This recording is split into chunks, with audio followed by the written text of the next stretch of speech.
వేరే పేరు చెప్తారు, మాకు వాళ్ళ ఫోన్ ద్వారా ఏమీ తెలియదు. సో బయోమెట్రిక్ ఏదైతే ఉంటుందో ఎఫ్ఆర్ఓ దగ్గర ఉంటే మాకు ఇమీడియట్గా డీటెయిల్స్ వచ్చేస్తాయి. యాక్చువల్ మైక్ తీసుకో బోలుగా పైలు యాక్చువల్ డీటెయిల్స్ ఎఫ్ఆర్ఆర్ ఆఫీస్ ద్వారా, అంటే వీళ్ళు చెప్పేది కాకుండా మేము వీళ్ళు డీటెయిల్స్ ఎఫ్ఆర్ఆర్ ఆఫీస్కి పంపించి బయోమెట్రిక్స్ చేసి తీసుకుంటాం. అక్కడ వెరిఫై చేసి అక్కడ ఖచ్చితంగా ఎవరు వచ్చినా రిజిస్ట్రేషన్ ఉంటుంది, పాస్ట్ రిజిస్ట్రేషన్స్ కూడా ఉంటాయి. దాన్ని బట్టి యాక్చువల్ డీటెయిల్స్ తెలుస్తాయి.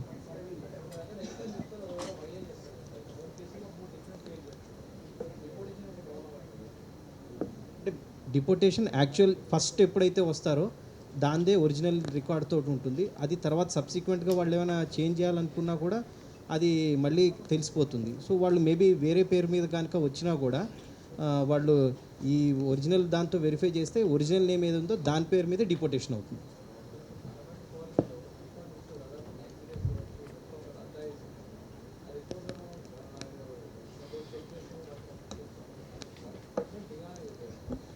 అదే ఇప్పుడు మీకు మా గందరగోళ పరిస్థితి ఎక్స్ప్లెయిన్ చేశాను కదా, ఏం చేయాలి వాడితో?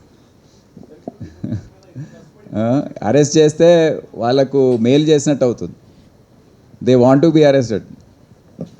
సో ఇది కాకుండా వాళ్ళు ఏం చేస్తున్నారంటే ఇంకో మార్గం అనుసరిస్తున్నారు.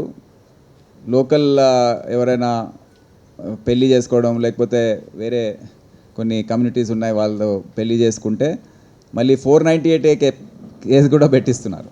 ఏదో కేసు ఉంటే ఇక్కడ ఉండిపోవచ్చు అని. సో అన్ని విధాలుగా ఏదేదో జరుగుతూ ఉన్నాయి. So we have to fight this and ఏ విధంగా చేయాలనేది మేము చూస్తూ ఉన్నాం.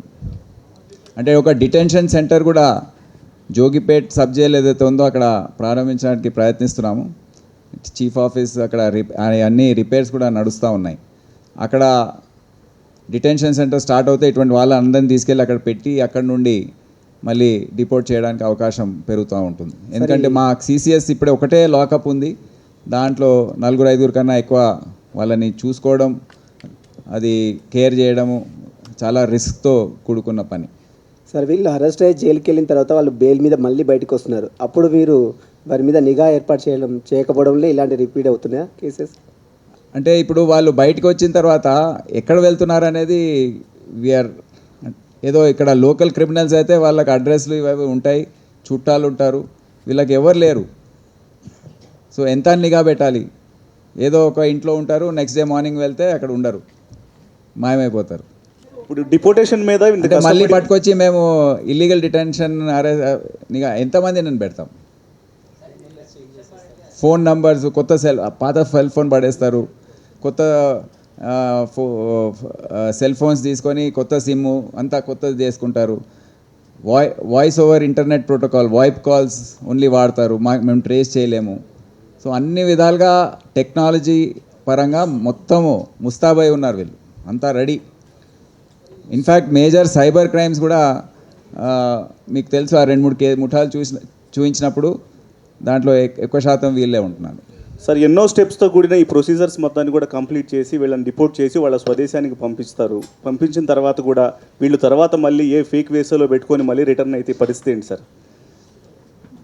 ఇక పరిస్థితి ఇది, ఇప్పుడున్న పరిస్థితి. దాంట్లో చాలామంది వెళ్ళి మళ్ళీ వచ్చారని కూడా తెలుస్తుంది. సార్ ఈ ఎఫ్ఆర్ఆర్ఓలో ఉన్న డేటాలో అక్రమంగా ఉంటున్న వాళ్ళు ఎంతమంది సార్? మీరు చెప్పిన ఇందాక బ్లాక్ లిస్ట్ చేస్తారు ఇక్కడ బయోమెట్రిక్స్ ద్వారా. అయినా అక్కడ ఆ దేశంలో ఆ కోఆపరేషన్ ఉండాలి కదా.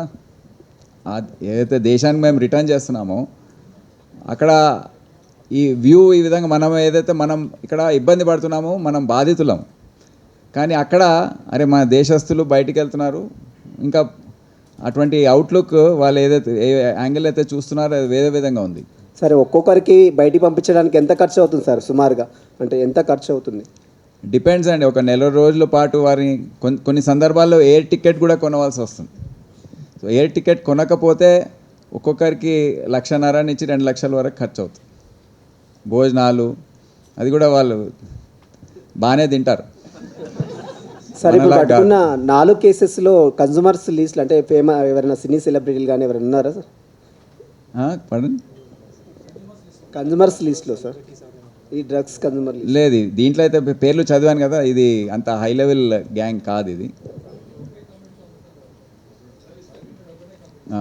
అక్కడ ఉన్న లోకల్ వాళ్ళని టార్గెట్ చేస్తారు. मैं उसमें हिंदी में बात करें जब पूछो.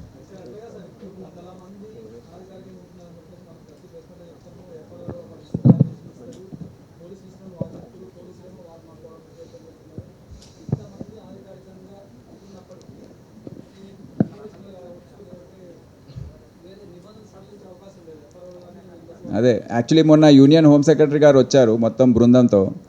ఈ నార్కోటిక్స్ పైన డిస్కషన్లో ఇది చాలా పెద్ద ఎత్తున చాలా సుదీర్ఘంగా దీనిపైన చర్చ జరిగింది.